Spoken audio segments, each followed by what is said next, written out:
Steve Stanko. Back when they had the press, he was the first one to total 1,000 pounds. Bob Benarski, I saw him jerk 525. Here I'm a little 12-year-old pipsqueak going, holy crap. That's Leo Totten. He's been coaching weightlifting for 50 years, competed in the 1984 Olympic trials, and is the founder of one of the longest running and most dominant clubs in the country, East Coast Gold. In this episode, we discuss his background in weightlifting starting in the 60s and the old school training methods that most people have forgotten, but he still uses today. My technique was good, my speed was good, my flexibility was good. Heck, when I snatched, my butt would touch the floor. I just needed to get stronger. Once they get rid of the press, it seems like there's a lot more press out issues with jerks, press out issues with snatches. Getting back to doing more of that pressing type training that we had to do way back in the day, I think that would help just that upper body strength a lot of lifters have gotten away from. We try to go heavy all the time. That works to a point, but I think it comes to the point where there's going to be overtraining, there's going to be overuse injuries. Well, there needs to be times when you back off. 4 months away from a competition, why are you doing heavy clean and jerks then? We also dive deep on the difference between a good coach and a great coach, and why coaches need to focus on their own development as much as their athletes. Good coach realizes that an athlete can only take in one thing at a time. If you tell them 20 things to do, they're going to not do any of them. A good, smart coach is able to take complicated, detailed things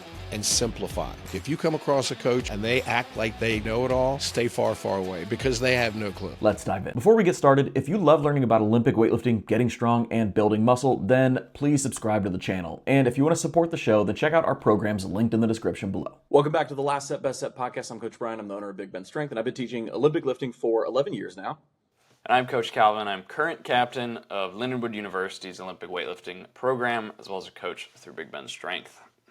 And today we have a special guest for you guys, one who has more collective experience coaching weightlifting than either Calvin or I combined times two.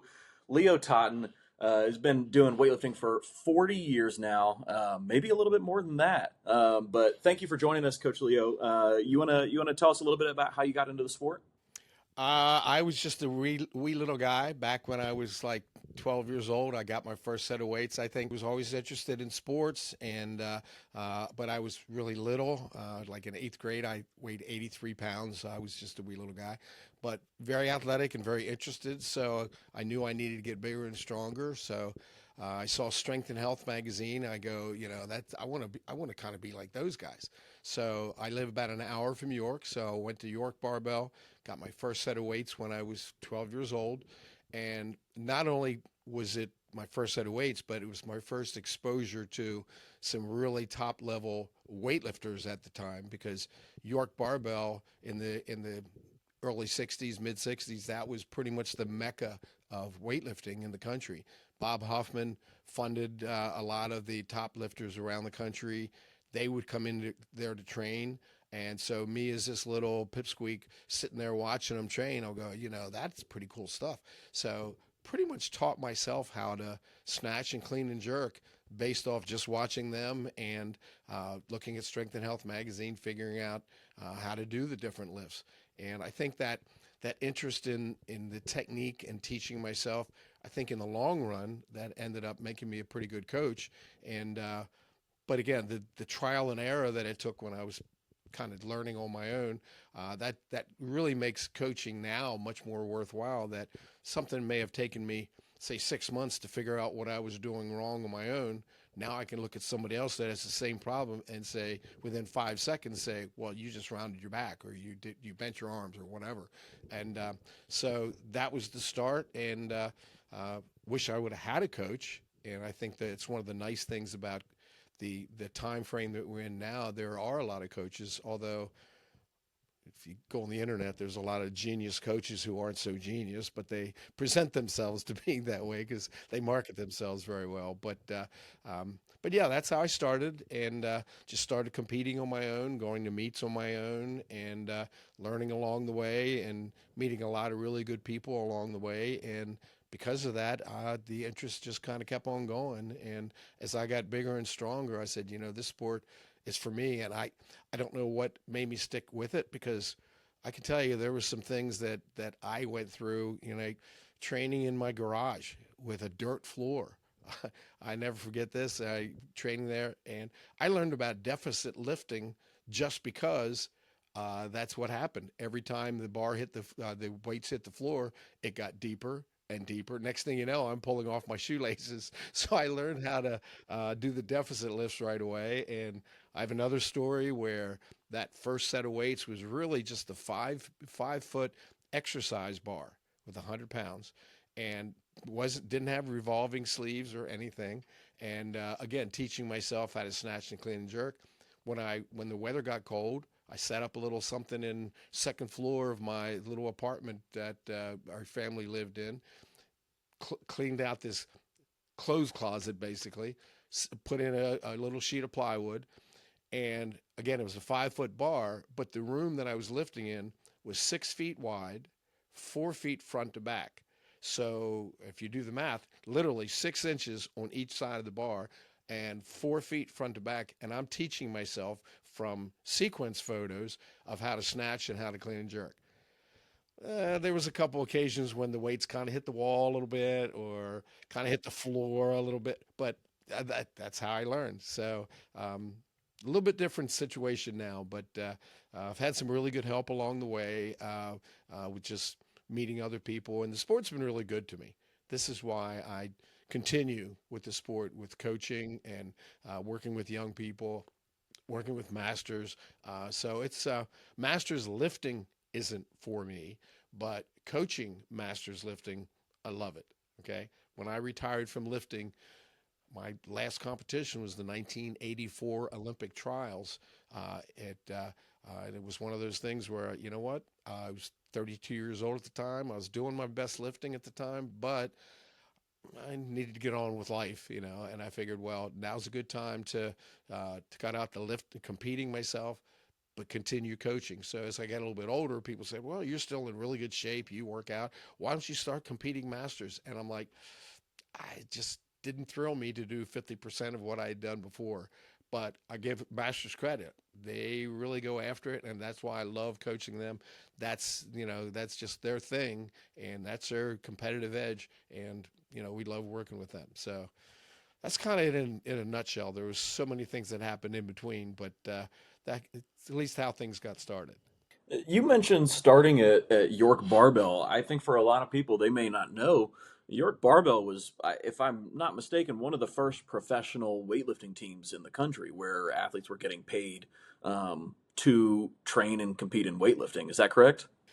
Yeah, because Bob Hoffman was the rich guy that pretty much subsidized everybody. He would bring guys in, and he'd have them working in the barbell factory and the snack area. As a matter of fact, my first set of weights was they had a York gym downtown York where all the training happened. Well, in the back was the kind of like a warehouse type thing where they sold weights, and that's where I got my first set of weights.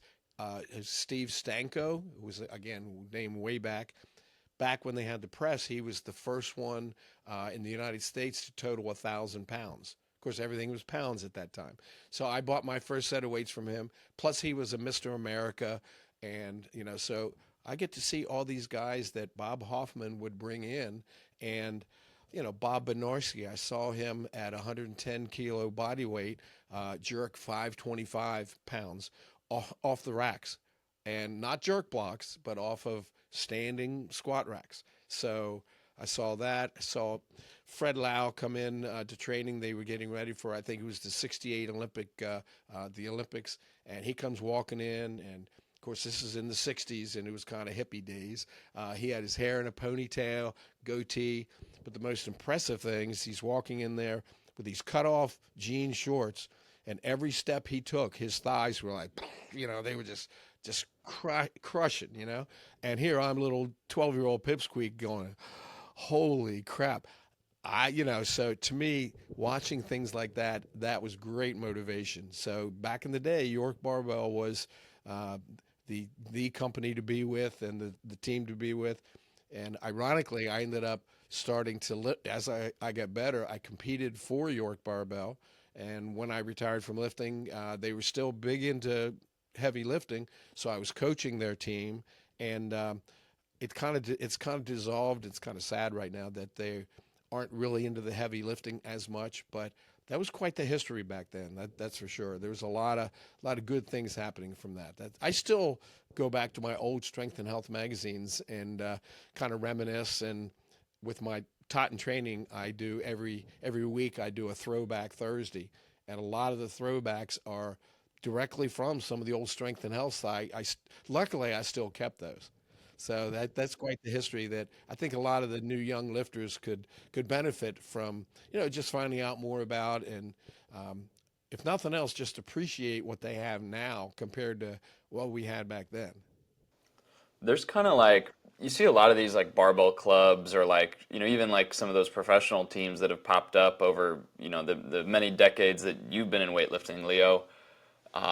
Now, not many have like kind of really stood the test of time. Obviously East Coast Gold and your Totten training systems is one of them that's kind of been around for quite a while. So what do you think like sets apart those clubs and businesses that fall apart at one point and kind of dissolve or just fall off from the ones that like really stick around for a long time? What's the difference there? That's a good question because I actually started the team our East Coast Gold in 1992. So we've been around for what's that, 33 years, and not too many teams have lasted that long. And the way my team started, and I can't speak for all the teams.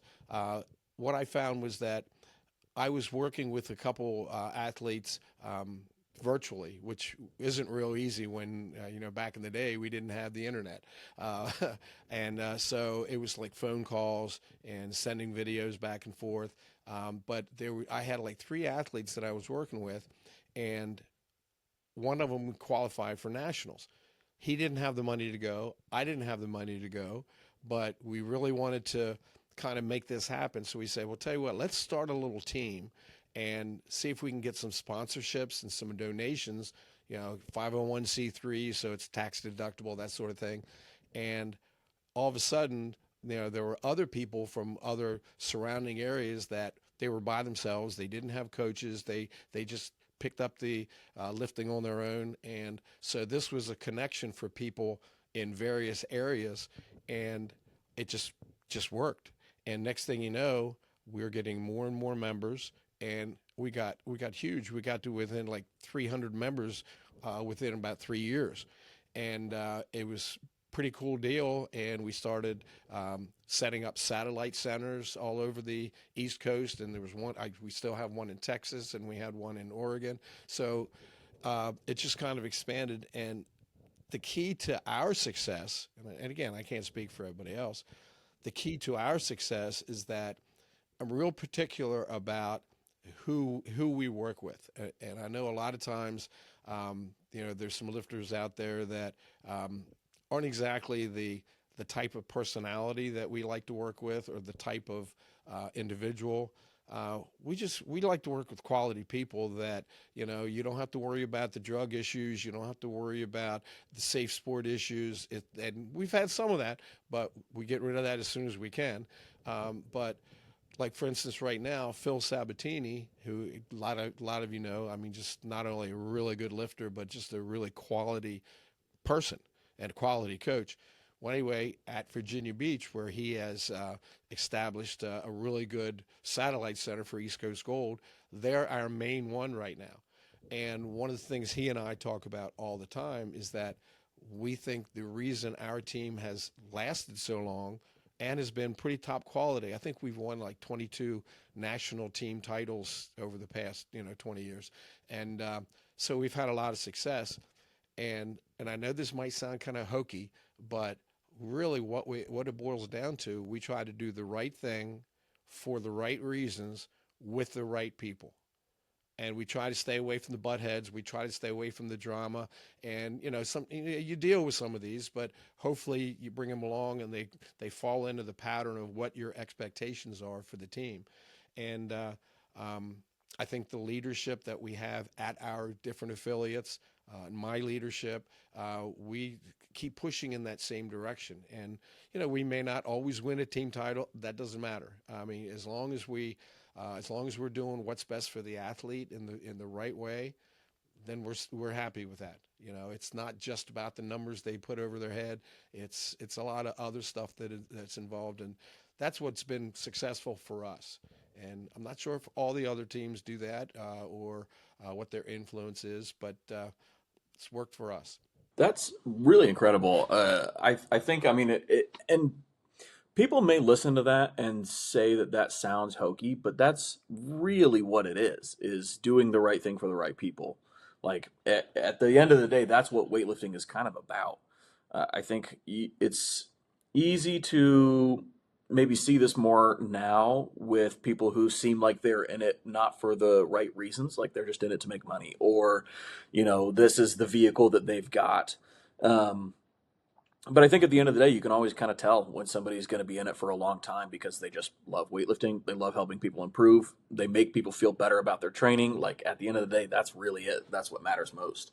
Um, one thing I wanted to ask you about was you kind of started with teaching yourself, kind of through magazines, through books, whatever you could find. What were some of the things that you found to be the most helpful? Like, what resources do you come back to over and over again, even now?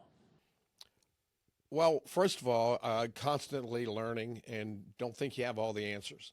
And I think one of the problems we have with the internet is that some of the coaches, they promote themselves as the best. Well, none of us are the best. We're all just doing the best we can. Okay, and so constantly learning. And I've seen coaches that almost seem like they know it all. Well, we don't know it all. And I mean, I think the really smart people, they might get a little frustrated because the more you know, the more you realize you don't know. But I always tell people, I say, look, if you come across a coach or a person and they act like they seem like they know it all, stay far, far away because they have no clue. All right, because heck, I'm still reading a book by Dan John right now, trying to pick up some of his old school coaching ideas and stuff. Things like that. That you're just constantly learning. And back in the day, the way I taught myself, and I still have to this day, and I'll still go back and reference them, the old Russian manuals.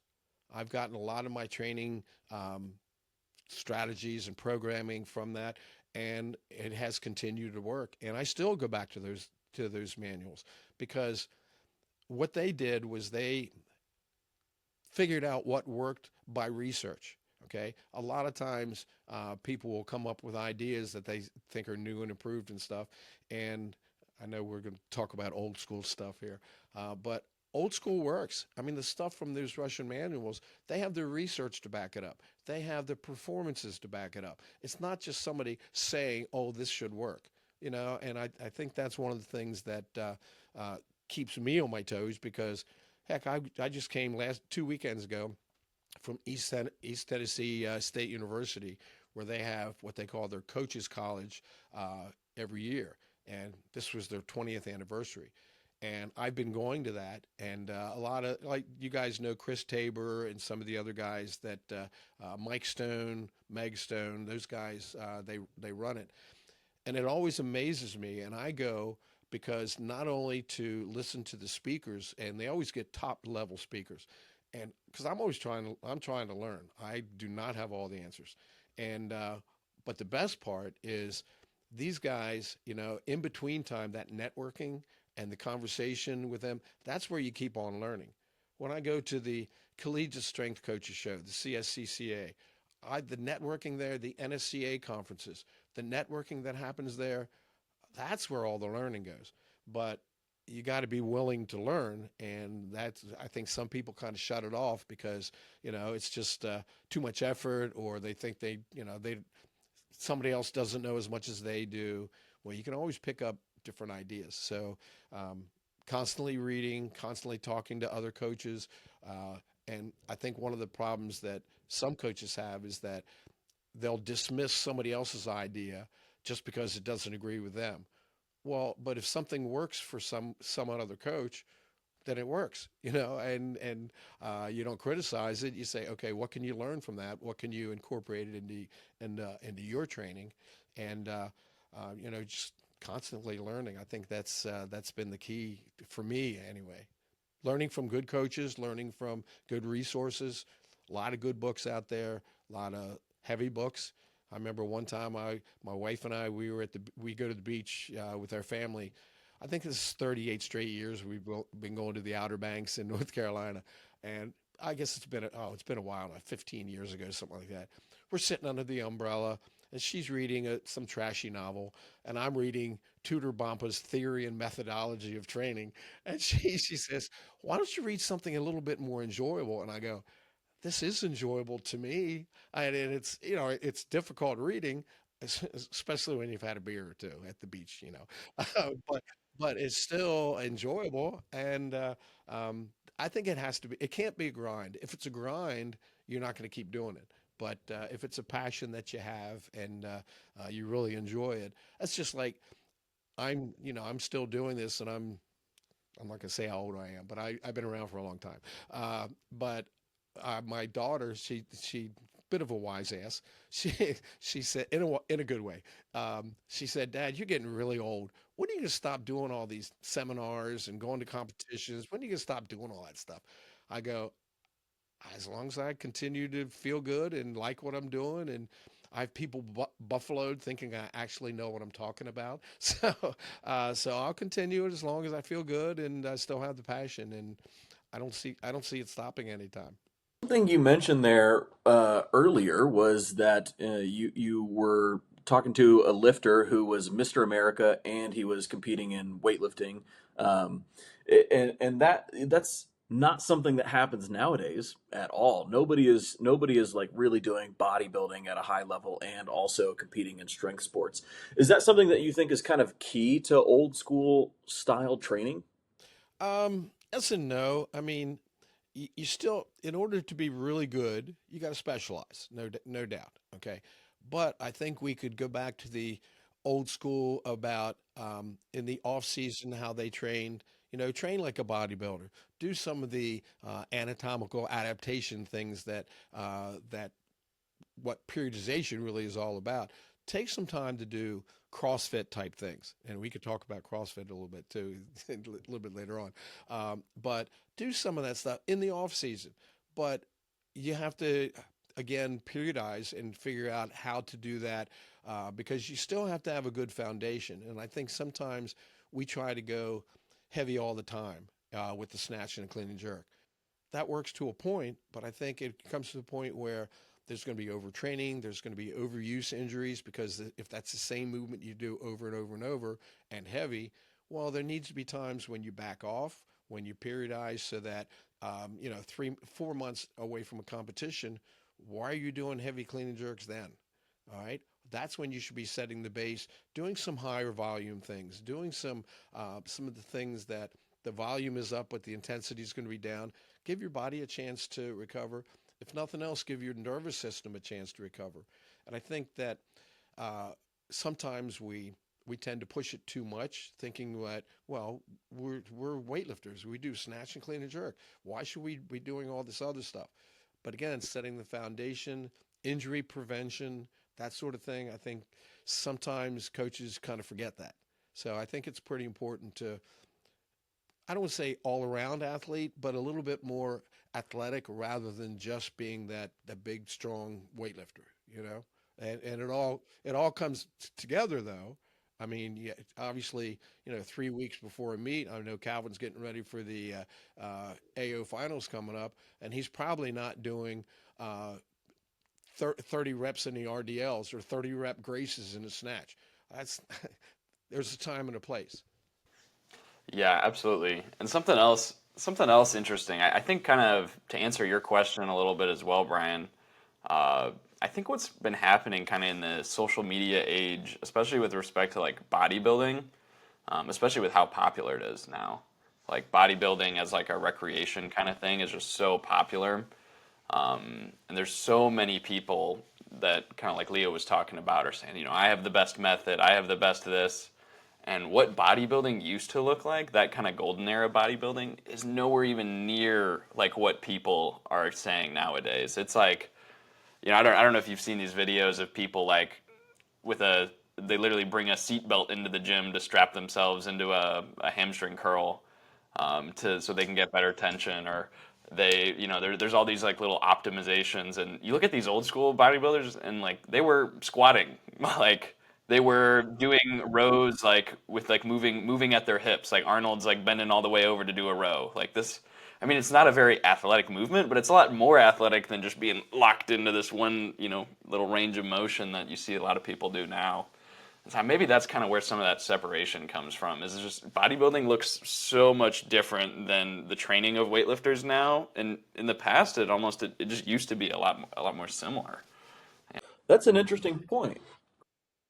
Yeah, if you look at the archives, the guy I got the weights from, Steve Stanko, his bodybuilding was more of an athletic thing. All right, where now if you look at bodybuilders, they're just huge. I mean, huge. I don't know how they move, but like you said, it's a different era. This was literally back in the 40s, 1940s, and they were athletic. And but if you look at their build as a bodybuilder compared to the build of the bodybuilders now, totally different. So bodybuilding has really kind of branched off and gotten more specific on if you're going to be a good bodybuilder, you got to look this way.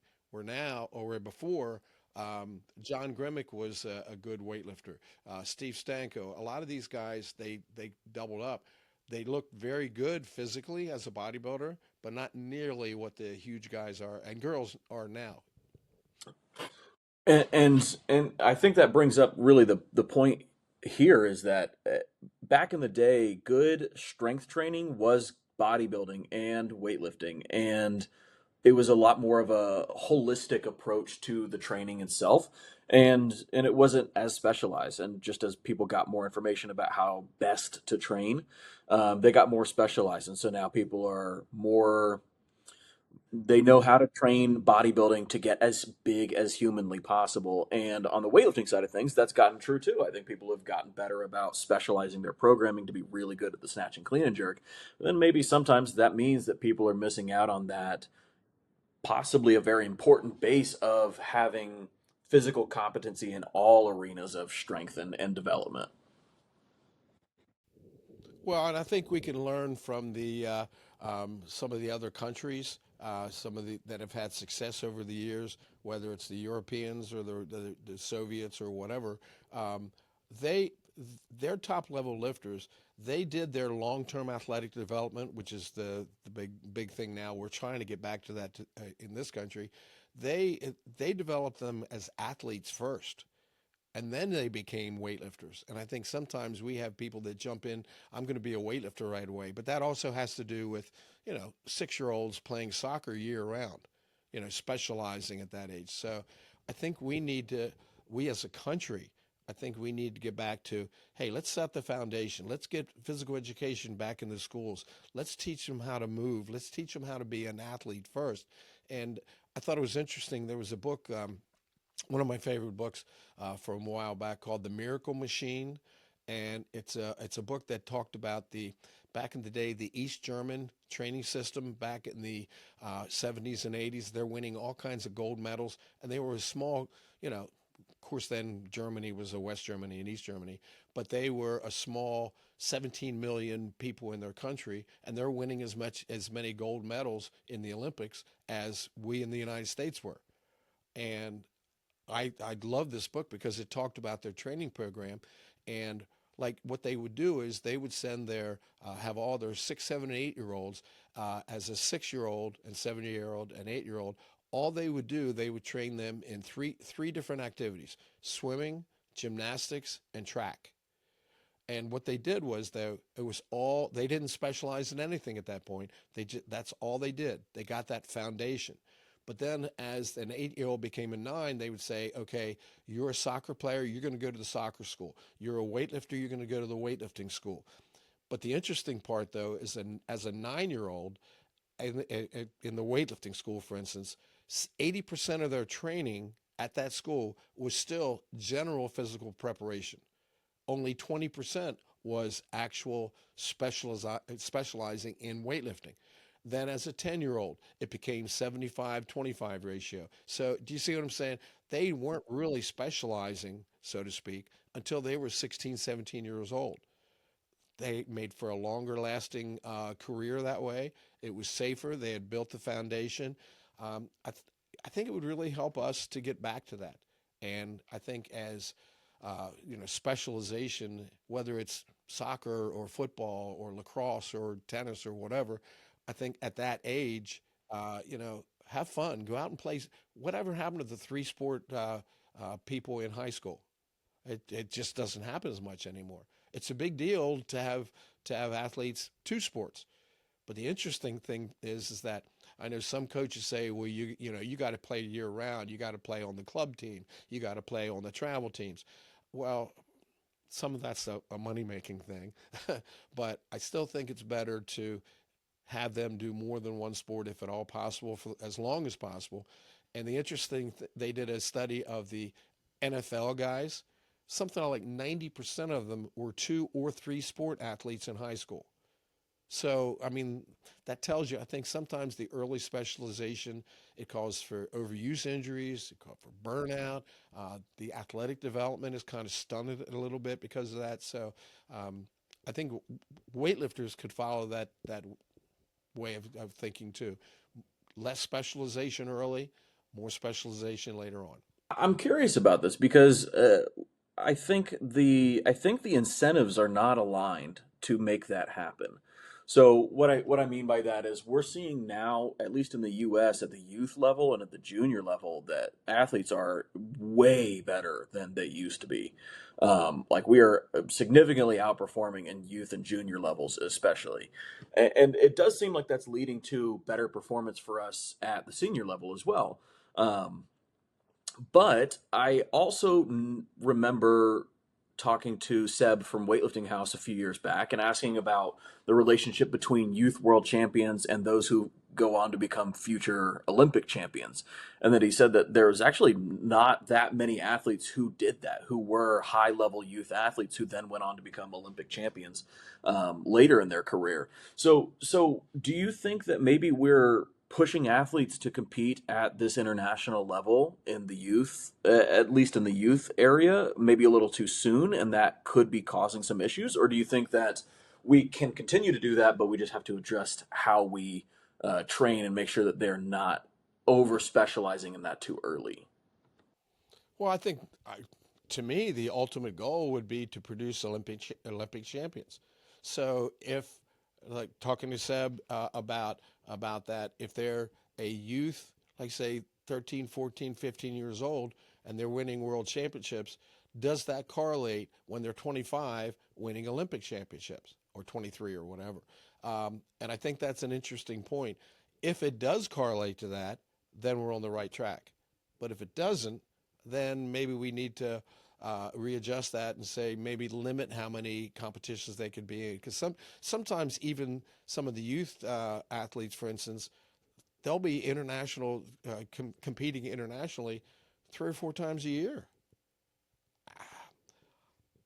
I've always been I've always been kind of wondering how can our top level lifters compete so often at that high level. I think that's it's an interesting question because number one, will they eventually burn out? Will they eventually get hurt because they don't have the time to work that foundational training? Because if they're competing that often, when do they really have a chance to train? Because typically, back in the day, they would compete internationally once or twice a year. They would train for the Worlds or the Pan Ams or whatever, but they would peak for those meets like twice a year. Well, now they're peaking 4 or 5 times a year. That kind of limits how much actual training time they have to get. So far, it's working. Okay, so I'm not knocking the system. I mean, look at Olivia, look at Hampton, all these guys. I mean, they're just they're phenomenal, and I'm hoping it keeps on going. Um, I look back at C.J. Cummings back in the day when if you followed his career, I thought they did an excellent job of handling him because he was an outlier. When he was 12, 13 years old, he's competing at the national level with seniors and on the podium. That was a pretty big deal. But then the school of thought is that Well, as a 12 or 13 year olds, they shouldn't be lifting that heavy. It's too much, and they'll burn out and this and that. And I get that, but he was an outlier where I watched how they coached him, and I thought they coached him really well, because a young lifter like that, you don't want to push him too much. You want it to be fun. You want it to be successful. And it seemed like every time he competed as a 12 and 13-year-old, even though he was lifting bigger weights than most 12 or 13-year-olds by far, every time he competed, he seemed like he was having fun. He would almost always go 5 or 6 for 6. And the next meet, they'd bump him up a kilo or two, just gradual increase. And I think they handled him really well. And by the time, and I think he made one, maybe two Olympic teams. I'm not sure, but several world teams. So I think they competed him well and trained him well and didn't overdo anything. And I think we as coaches, I think we need to understand that even though they might have a lot of success as a 13, 14-year-old, temper it down a little bit, because the whole goal is to have them last longer to actually lift better. Just because they're lifting better now, will they be able to lift better later on? And we are kind of in a tough spot, though, because our top level lifters, because of the drug testing thing and the way they have to go to certain competitions, and I agree, it needs to be very, very drug stringent like that, but it also kind of works against that, making them compete more often. So I mean, it's kind of tough, because there's two ways of looking at it. We want them to be able to compete, but at the same time, we want to be able to train. Right. And so one thing I wanted to ask about this in particular was, and I asked Max Ada about this as well, and he had some interesting insights. But let's say that you are getting an athlete who doesn't have the 9 to 13 athletic base that is the most ideal situation. Like as a coach, if I can get an athlete in at 9 and like train them really well from 9 to 13 with a solid base of athleticism and playing multiple sports and being competent in the weight room and everything. And then from that age, maybe starting to build up their weightlifting and start to specialize a little bit more, not compete too much. How do you reconcile that with athletes who are not coming in that ideal scenario, right? There are athletes who are maybe coming from another sport. They're already super strong. They're 16. They want to go ahead and try weightlifting and compete in that.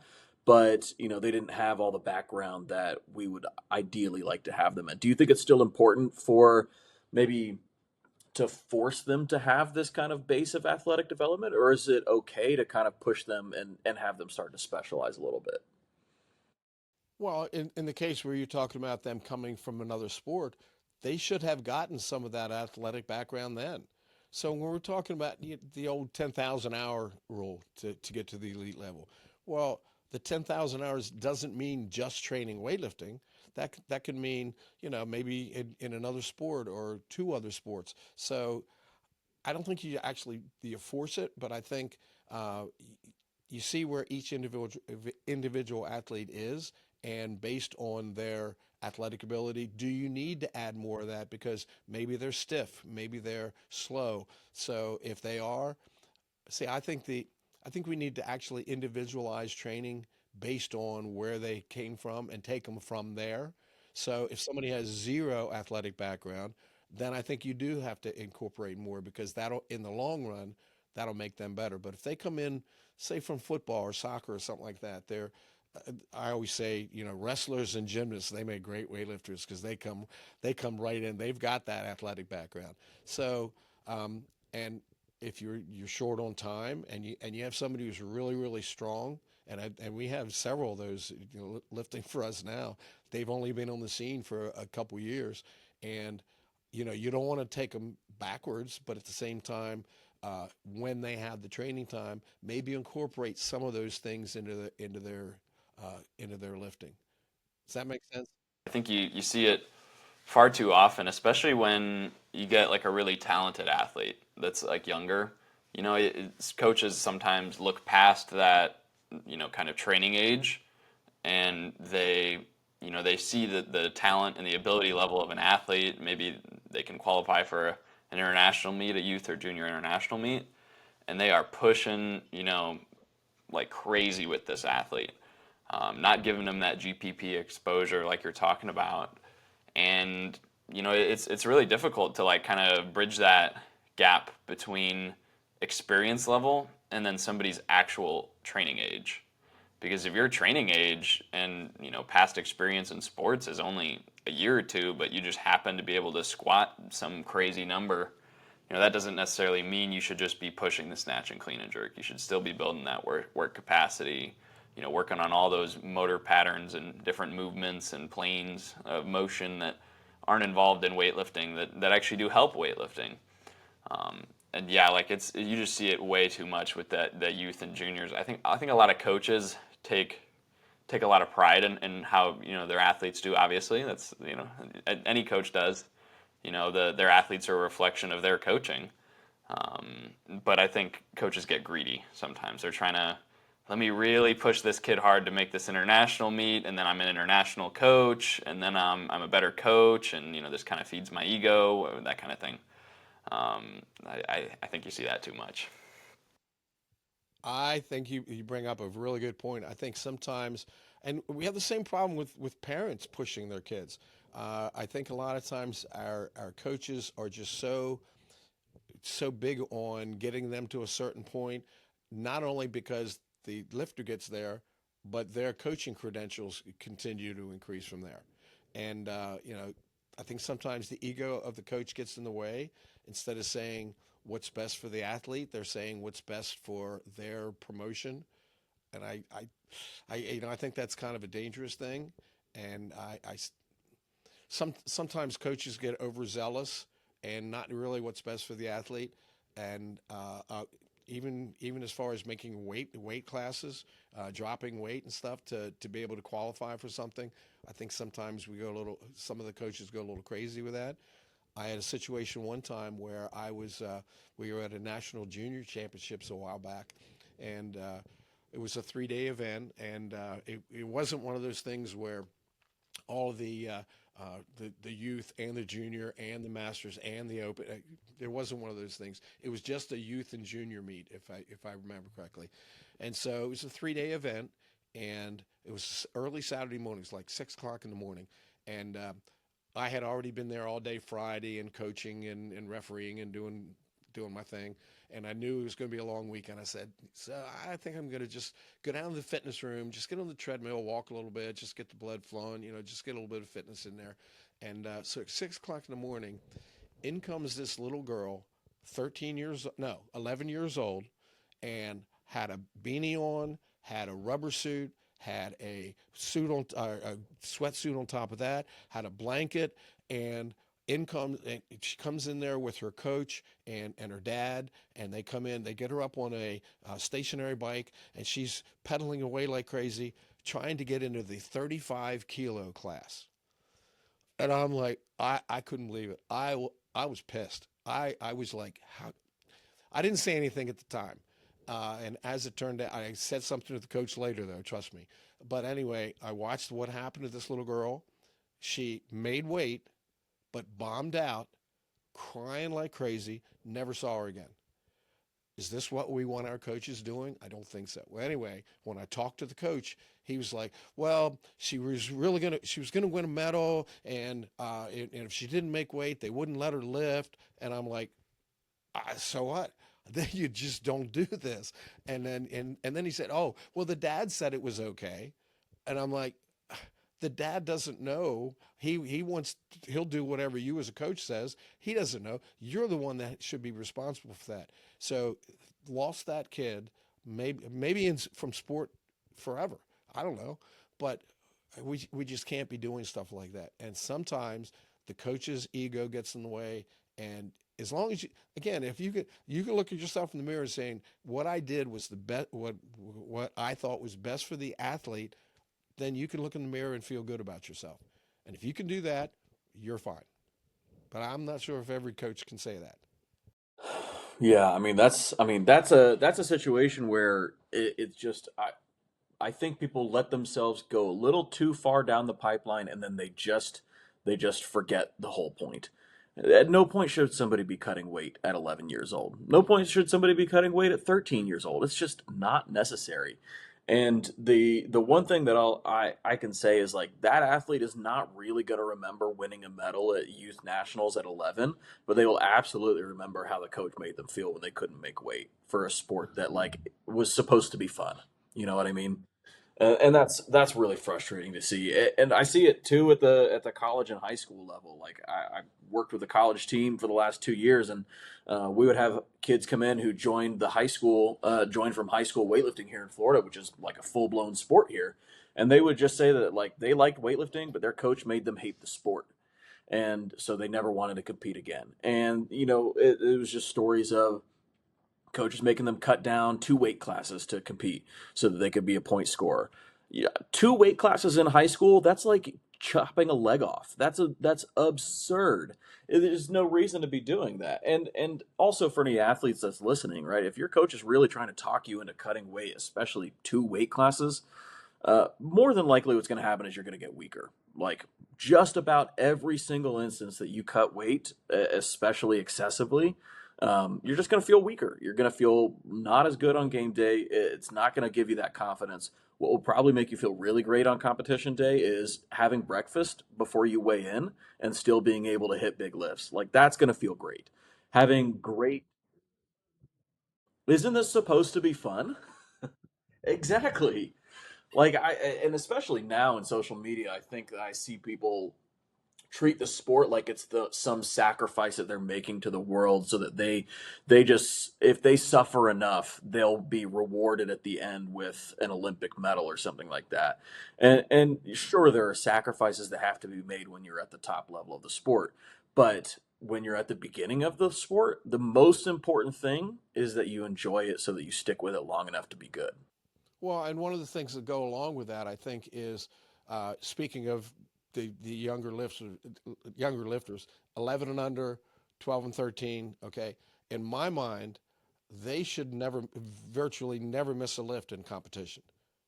All right, the weights chosen by their coach should always put them in a position to succeed. Okay, so and I don't think that's true.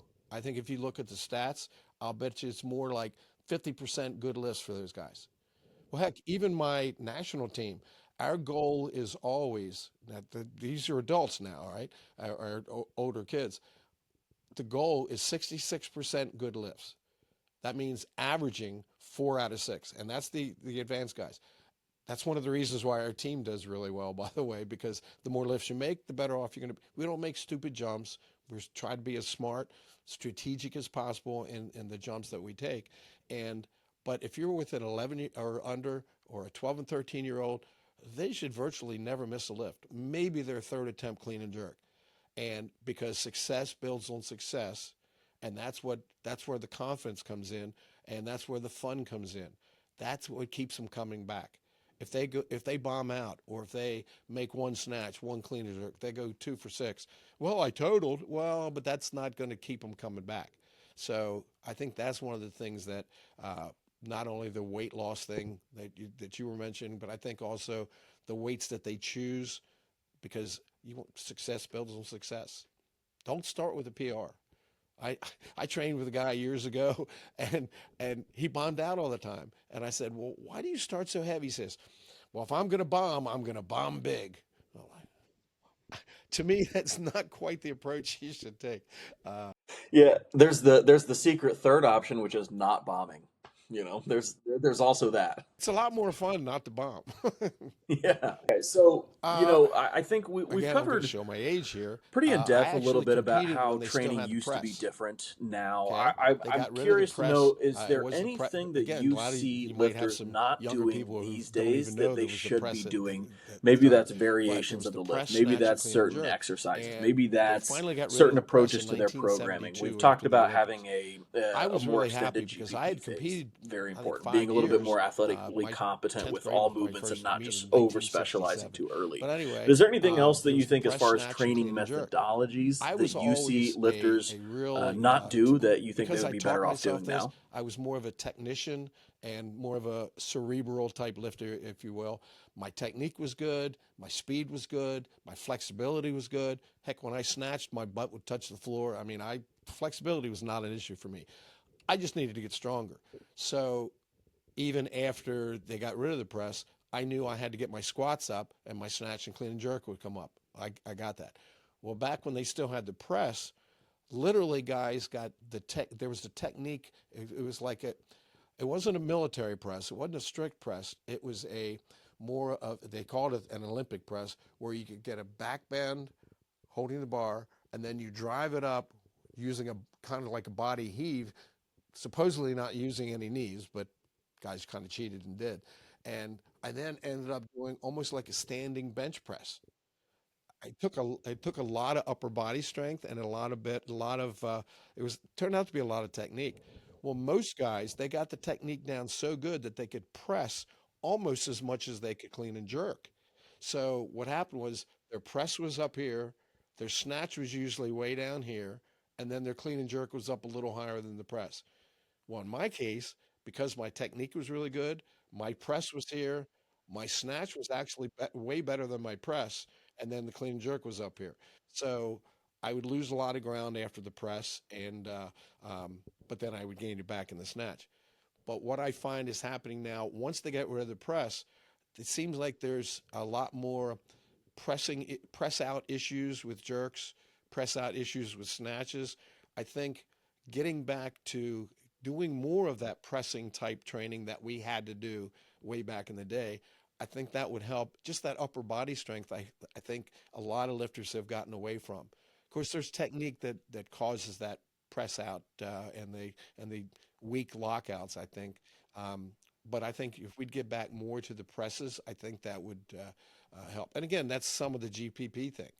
Find out. I'm a big proponent of working your weak areas. And for me, upper body strength was an issue. And I think a lot of lifters that is just because the press isn't around anymore.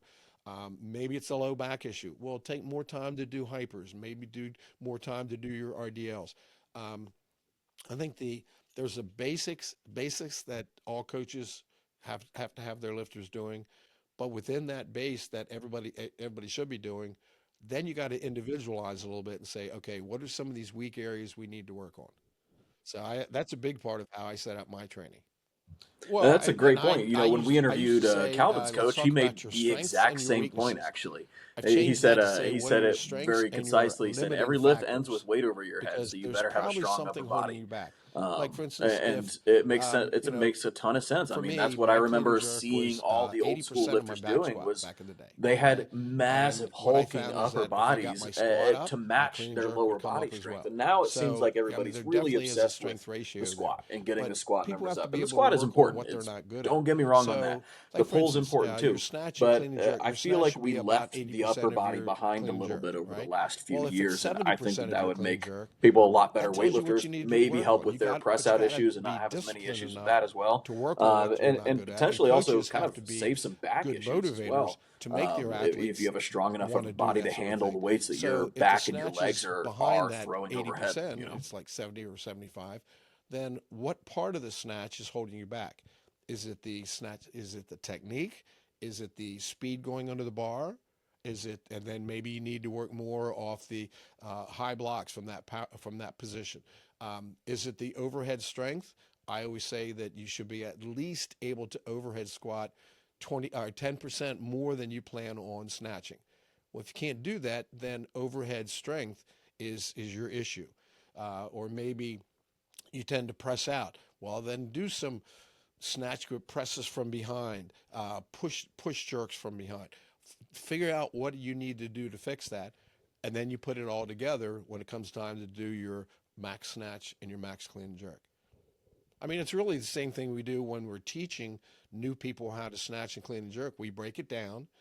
You show them the whole part, whole method, show them the whole movement, then we break it down into parts, and then you put it all back together again. It's the same thing with the strength issues. If you have a particular strength issue that you're working on, you do that separately so you can really focus on it.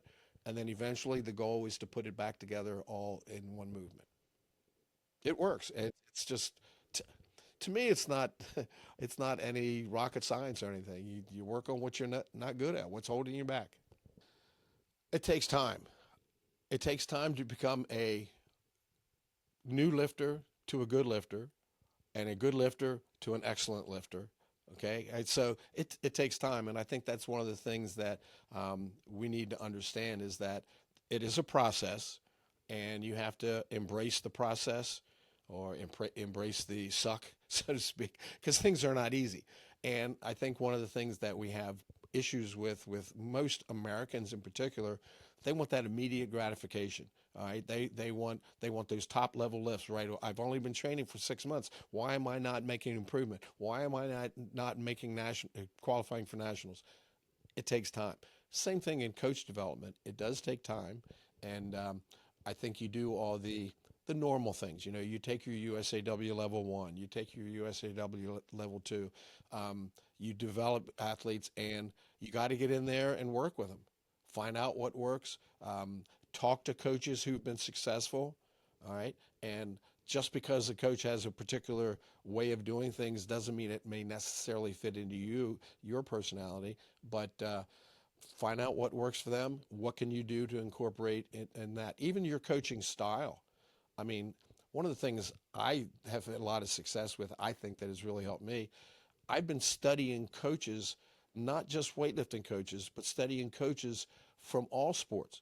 I mean, Mike Krzyzewski of Duke basketball back in the day. You guys heard it here first. That's the John secret. Wooden in Work on your basketball. weaknesses or Study your what are limiters, some methodologies that and all you'll get better coaches at should be weightlifting. doing. Um, I'm a so People I ask think me, well, that's I'm a a good Green Bay segue Packers into kind of fan. the next Well, part of back in this the podcast. We day, want to get into coaching Vince development a little Lombardi bit and and those talk about Packers how teams back you in the develop '60s. coaches, what Heck, you Jim think is Taylor important there. was So one of for my anybody heroes. who I don't know if you is, guys let's even say that know that somebody name. is a Big, young lifter, powerful running back for they've them. been He competing for a only little weighed while, like they want to get into 215, coaching, 220, but he are was a very bruiser. He motivated went to by it, but they don't know where LSU, to had start. these big What do thighs, you think found out that is he had the a development weightlifting process background. that a And coach should go here I am, a through little pipsqueak to 12-year-old. I say, be man, a I want novice to, I want to coach be. to Look a at those great legs. I want coach? to be just like that. So I started following weightlifting just because of him. Vince Lombardi was the coach of these, two-time Super Bowl champions back in the day when they first started. So I started following his type of training or type of coaching. Now I don't use all of theirs, but I try to fit it into my personality. So I think that's one of the things that would be important as far as coach development. But constantly, and not only coaches, but I guess I'm a little bit of a geek. I subscribe to Success Magazine. I know that sounds kind of geeky, but but you learn from successful business people, successful leaders. How do they do things? What are some of the things that and it seems like a lot of these things carry over to no matter what it is that you're doing, and so learning from that. Again, like I mentioned earlier, constant learning. Don't be satisfied with what you're doing, and constantly evaluating what you're doing as a coach. Is what you're doing, is it working? If it's not working, what's not working? How do you fix it? And a lot of times, you're trying to do the same thing over and over, and you're not getting good results. Well, it's like the old round square peg in a round hole. Find out what's going to fit into that fits into your personality. You can't be somebody else, but you can use some of their ideas and their personality. Your personality has to fit what works for you. But you just keep on learning. And there's a lot of other certifications out there. Heck, I have my own certifications that I do. Try if you're more into the strength coaching and not necessarily weightlifting coaching, my courses are a little bit more designed for that. But I still teach the USAW courses, and those have changed over the years. Just to give a little background, I don't know if you're familiar with back I don't know, I guess maybe 20 years ago, they had a 5-tiered coaching certification program where the first one was the entry level. That was the club coach, senior coach, regional coach, U.S. international, senior international. So there were 5 levels.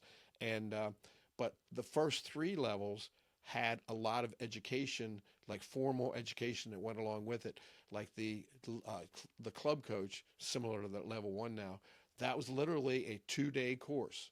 Okay, at that point you didn't have to have any athlete production, But then the senior coach course, now they wanted you to develop some athletes at the same time, but there was also a there was a 4-day level 2 or senior coach course. Okay, either take 4 days to go to Colorado Springs and do it, or I would do a lot of those courses where I would do a 2-day thing, and then the next weekend or the following weekend do the other 2-day thing. So it was pretty extensive learning. A lot of the stuff now is online. I get that, but a lot of the stuff there was like a 4-day thing where they had to actually take the course. The regional was the same thing, only this time it was 5 days of intense learning, program design, sports psychology, you name it. It was really, really good. Plus, you had to develop a program, and that was your exam, so to speak. There was just a lot more stipulations and things that you had to do. So right now in USA weightlifting, we've kind of toned that down a little bit. So much more of it is available by resources, but before you actually had to be in person and doing all these things. I'd like to get back to, I think we should get back to that a little bit more because doing things online is different than doing things in person. So, taking those courses, I think following along and trying to educate as much as you can along the way. Uh, God, I could talk about that all day. So to me, the coaching development is really important. Yeah, Well, I any think so too. program is going to You know, work as when long as we, they work. so All for right. example, like So I'm starting to I agree hire with what you're saying. coaches And then now. I think the Calvin's the first program one, design is and then important we've got a based few on what more their that have come in needs along the are. way. Okay. And there's But a process that I go as through you're right now. Where examining we start with the just first videos, off is are they fixing seeing, those can you things? keep up the And what are the communication? Like, cues and can the you, things you're because we're all telling them? remote, so Like you said, what's the root cause? I'll Well, you didn't mock finish your pull. athlete, be an Why didn't athlete you finish for your this pull? coach Well, and it's send because them of something you videos of did my right off lifts the every floor. day and see if they And can so, just and it respond in a takes timely time for manner. Can you give me good coaches to feedback? Can it be develop clear that feedback? coach's eye, Like, so to start speak. with that. And the more they do People it, want the to better rush they into the get at it. I program can tell design, you. and I think that the Um, program design is like important, but I think if it's, I ask if somebody, you're, I say, especially if okay, you're here are working 10 with a things I coach that want you're you to look mentoring for under, I don't when think the somebody's program doing the design is snatch. really the most 10 important thing different to things. start with. Okay. In my opinion, at Did least, their I'm arms start curious to hear what straight? your thoughts are, but I Their think back that stay most people need flat. to spend a lot more 10 time different things. spending Well, if somebody's a new working coach, on they'll spotting and look at that. correcting. Like, They'll can look at a you see lift a and do lift regular and speed, know what the and they'll problems see were? Can maybe you one or see two not things. just the I've been symptom doing that this you for saw at the end, but can you see what the root 50 cause of years. You that said was? 40. It's I been wish 50. that more people spent a lot more time And working I on can see all that 10 things before they hopped just into because I've the done it so program much. design, which I think And people that's one of think the is a things I lot think is pretty more important to do. of So I really the sexy focus part of my weightlifting training than it on that. actually is. But What are I your think thoughts on that's that? one of the things that new coaches really need to emphasize. Like you're saying, you know, not only put together the program that they need, what their strengths and weaknesses are, but also as they're trying to fix these things, are they indeed fixing them? And what can you do as a coach to say, okay, we needed to work on more speed at the top. All right, now we're going to change the program to put snatches from the high blocks. So they really have to generate that starting strength and fix those problems. But yeah, developing that coach's eye, I think is really really important. I guess the kind of thing that I see a lot, especially with some of my teammates, because my teammates, a lot of them have been in the sport for a handful of years, between 2 to 3 to sometimes as much as 8 to 10 years, as pretty successful athletes. And what I see a lot of them doing when they try and help other people out in our gym, a lot of times they're really good at spotting those errors, but they're really bad at knowing which to address first or when to address them, and a lot of times like how to implement like a cue or a correction for them. Like I think it becomes kind of like you said, kind of like that first stage is like, oh, I need to be able to see what error is happening. I need to just know how the movements are supposed to look and like know this common set of errors that happen. But then I think kind of that second step for a lot of coaches is like, okay, I see this error, but I'm not going to point it out because this athlete needs to work on something in their start position, and we don't need to talk about how they're getting behind the bar at the top because their start position is all out of whack. And kind of knowing that like sequencing of it, that was probably the biggest thing. Like from me starting at Big Men Strength as a coach 2 years ago until now, that's the biggest thing that I think I've improved in my like kind of early coaching career at this point. And that proved to be probably a little more difficult because sometimes you don't know when to address certain issues and when to maybe leave others be. You don't want to put it in that athlete's head that they need to fix something. Sometimes they can get obsessed about trying to change it when it's not the most important thing. Well, yeah, and I think that's one of the things that a good coach realizes that an athlete can only take in, their mind can only take in one thing at a time. If you tell them 20 things to do, they're going to not do any of them. All right. I have, I remember, I remember a coach, and he was a pretty good coach. I'm not going to say his name because you guys will probably know who he is. And I was kind of surprised to hear him. He had an athlete that was going out for their third attempt in the snatch, and the athlete was at the chalk box, chalking his hands for his third attempt. And this coach was behind him, and he was rubbing his traps. And I heard him in just kind of whispering, but loudly, do this and do this and do this. Literally gave him, I bet you, 20 cues. Well, the kid goes out and makes the lift. And later on, I didn't want to embarrass him in front of the coach or the coach, I didn't want to do that. So I saw the kid and I knew the kid. So I felt like comfortable talking to him later on in the day. And I said, man, that was a great third attempt. I really liked that lift. And I said, I noticed your coach at the chalk box was giving you all kinds of cues, telling you all these things to do. And I said, what's going through your head when he's telling you all this stuff? And he says, are you kidding? I totally ignore him. I have no idea what he's saying. Don't be that coach where they make the lift in spite of you, not because of you. You know, and I taught myself to do this way back. I all I would say before I would do a lift, I'd say tight, finish. 2 words. I think more coaches should be able to figure that out. Where it's like you can't tell them 20 different things. Tell them one thing. Really focus on that, and the thing that's going to give them more chance for success. It takes practice.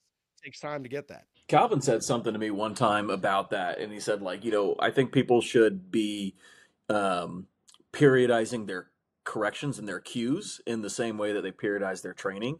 So, like, far out, you can go a little bit more in depth, a little bit more explainy, but then as you get closer to competition, that same cue can be simplified and simplified down so that when you're on the competition stage, all you have to say is big pull or finish or something along those lines. Where earlier in, you might be focusing more on the root cause that leads to being better about that or explaining that a little bit more and less of a think more coaching or teaching than it is cueing. And that actually really stuck with me, Calvin. I really like that. I like that idea too. Yeah, that makes a lot of sense. And it's one of those things where sometimes we overcomplicate things, and I think a good smart coach is able to take complicated, detailed things and simplify. Okay, and if you can simplify it, then you know you're going to be able to get your point across. Because I have a guy I work with right now. He's a really smart guy, really good guy. But he just I think because he's so smart, he tends to working with athlete and say I would tell the athlete 3 words. He'll give him 3 paragraphs about what he's trying to get the point across, and it's pretty bad when the athlete it just goes one in ear and out the other. That's not what we're here to do as a coach. Simplify. Exactly. And I would say one thing that has helped me out a lot with that is spending more time writing about weightlifting. Because when you try and write down things that you're working on with an athlete, you realize how much of it doesn't matter once you see it on paper, and then you can go in and edit a lot better. And that has helped me kind of refine how I coach as well, and simplify things. And part of that, I think, starts with knowing your progressions as a coach, knowing how you teach the lifts. And I think that it's important to have at least a system where you teach the lifts the same way to everybody all the time, and then maybe every now and then adapt that with an athlete if that case is required. But when it comes to progressions, how are you going about teaching the Olympic lifts when you start working with a new coach? How do you get them to teach the lifts? Working with the coach or the athlete. hmm Working with a coach. I just basically, what we found is that, especially with our team, with our satellite centers all over the place, one of the reasons why we have success and we're able to all kind of lift under that same umbrella is because we all have the same strategies on how you work with athletes, how you relate to them. You don't put them down. All that stuff. But also uh, the the progressions that we do, for the most part, we're all teaching it the same way. Um, the only difference is, and let me ask Calvin there. Do you teach when you teach a new lifter? Do you teach the snatch first or the clean first? I That mean, I teach I'm in them, the same like, boat depends there. on who they I are, most of right? the Like, time will I'm teach usually the going through snatch the first and squats, not the and clean. I then the know a overhead lot of squat people love to especially teach the is kind clean of where I first, start with but snatch, or I just like a find that press in the way more snatch. people seem Just to have have them front stand rack straight up, issues than they press do the with barbell overhead overhead, issues, you at know. least to start learning Um, the and lifts. then there's little Well, progressions I to worked take in a from high there school on situation out. for You know, some 30 couple people, of years, they've and even never done a snatch I always and taught the they clean can do it first. almost like Okay, a and the reason weightlifter, now and it's with very weightlifters, I'll do impressive. the And then snatch other first, people are just but so with my far high school from kids, being I able to think you do always have even to have a just like reason a why hip you do things. snatch, And hip then power for snatch or me, something what I found was that my looks high school decent. kids, So if I it's just taught a them real the athlete snatch needs first, they basis. had a That's fear a tough factor thing of about throwing a weight over beginners. their head. Okay, and what I found was that if they did the clean first, the fear factor wasn't there. And once you learn that pulling pattern for the clean, and they're comfortable with that, then they say, well, I can do that same thing with the snatch, only this time instead of bar here, it's going to end up overhead. And then the third thing for me is that I had a good many kids go off to college to play whatever, football, volleyball, whatever. And usually the strength coaches at the college level, they'll say, how much can you clean? Or let me see what your clean looks like. They usually don't ask about the snatch. So in my situation, again, you have to have a reason why you do things. That was my reason why. Now, if I have a new weightlifter coming in, I just take them through the progressions that the USAW course is. See what their overhead squat looks like. See if they can do a power snatch from the power position. Teach them where it is from the knees, and it depends on how quickly they adapt to that. Now, if I can get a guy or a girl doing a good overhead squat all the way down and power position looks really good. Knees, and if I can do all that in one workout, I'm thinking, okay, we got a good potential lifter here. Usually, we have to stop and really drill at each different spot. But yeah, I just use that, and all the our coaches do the same thing. Absolutely. I think that's a great way to do it. And having something that is consistent across all the coaches is probably another big factor in why the team can have such big staying power and be around since 1992 is because you know what you're going to get. It's going to be consistent every time. And with that consistency comes consistent results. And that's, I think, really important. For anybody who's listening, Coach, you've got a mentorship program opening up in January. You want to talk about that a little bit before we wrap up? Yeah, and this is something that I'm really proud of, and we've been doing it now. I think this is the fifth year we've been doing it, and what we did, we've put together our coaching mentorship program where we try to cover things that even though you might have your degree in exercise science or exercise physiology or whatever, and I think a lot of times they get out as a strength coach, and there's a lot of things that haven't been covered in their undergrad or even in their master's program that they really need when you're doing the hands-on stuff, when you're actually involved with your athletes. I know a lot of times I'll teach a USAW course and I'll say, how many of you have your CSCS, for instance, from the NSCA? And a handful raise their hand. And it's amazing how even though they have their certification and they're a strength coach, working with people and the practical aspect of it, they can't do it, or they just haven't had that experience. So what we've done with this mentorship program, we try to cover not only the technical things like we have everything on the snatch, the clean, the jerk, sprints, plyometrics. We cover all that stuff, but we also have a section just on coaching theory. What is your what is your philosophy of training? What is your goal? What is your value system? How do you relate to athletes? What are your thoughts on LTAD? All those things like coaching theory. And then we talk more about the physiological basics. Okay, what's the theory behind hypertrophy training as opposed to strength training, as opposed to power training? So we try to cover a lot of the different things that we don't get undergrad. And what we found is that, I mean, it's me, Chris Tabor, Cam Davidson. I don't know if you know Cam from he was at Penn State for years. And then he was in Colorado College. Now he's back at NC State. Really, really good strength coach. Kate Finn, one of our top female coaches. All these guys, we've all put together. It's 36 modules, and it's all online, And so what we do is we cover a lot of these things that haven't been done before, because there's a lot of times bumps in the road that we have all experienced that has taken anytime there's a trial and error period where there are those bumps in the roads, things slow down a little bit. Well, we want to kind of smooth the road for these new coaches, and we've had a lot of good mentors along the way that have helped us, and this is a way for us to give back and say, hey, look, you don't have to go through all the crap we went through. Here's how you can do that to just jump right over that hurdle right away. And so we find that it's been very helpful. Not and the way we set it up, each person who takes this course, they'll cover two of the different modules through the week. They discuss it with the one session with their mentor. It could be me, could be Kate, could be Cam, could be Chris, and they're the coaches we have at this point.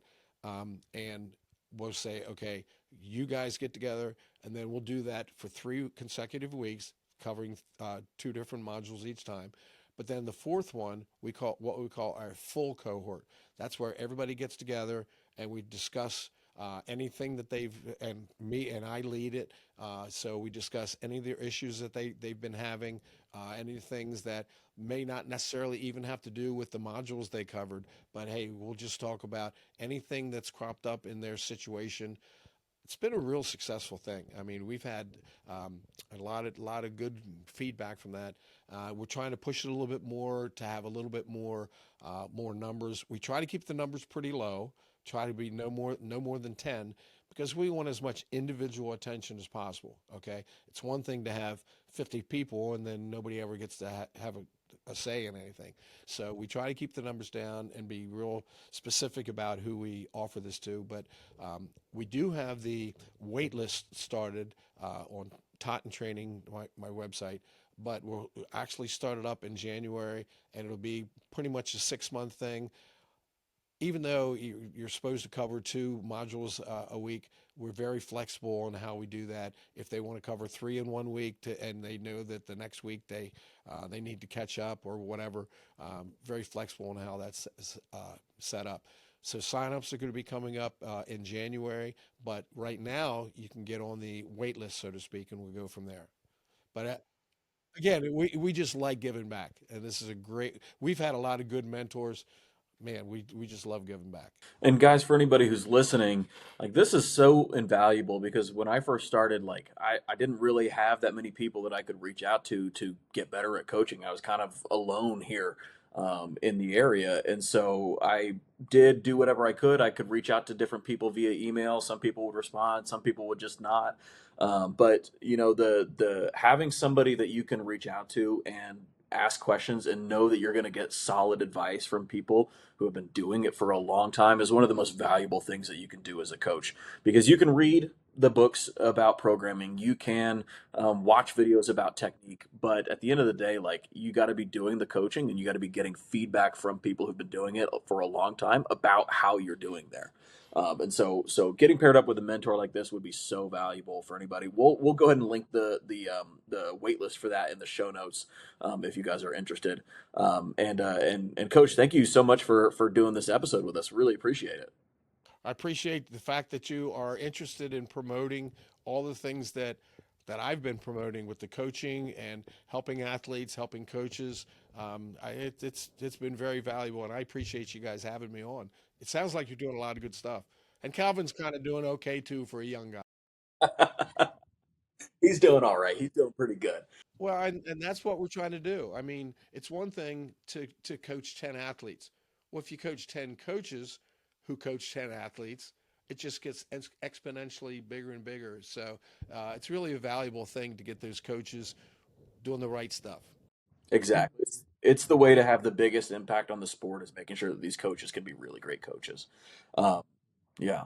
Coach, where can people find you on Instagram or check out your website? Where would you prefer?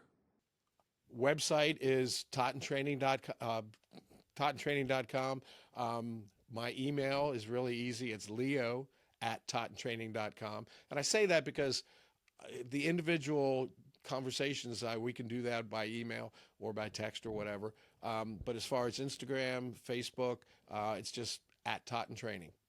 Awesome. Calvin, where can people find you? At Calvin Lackey, 81 kg on everything. And you guys can find me at Big Ben Strength on everything. We'll catch you guys next week. Bye. If you found this video helpful, then make sure to check out this video here, or this episode of the Last Set, Best Set podcast.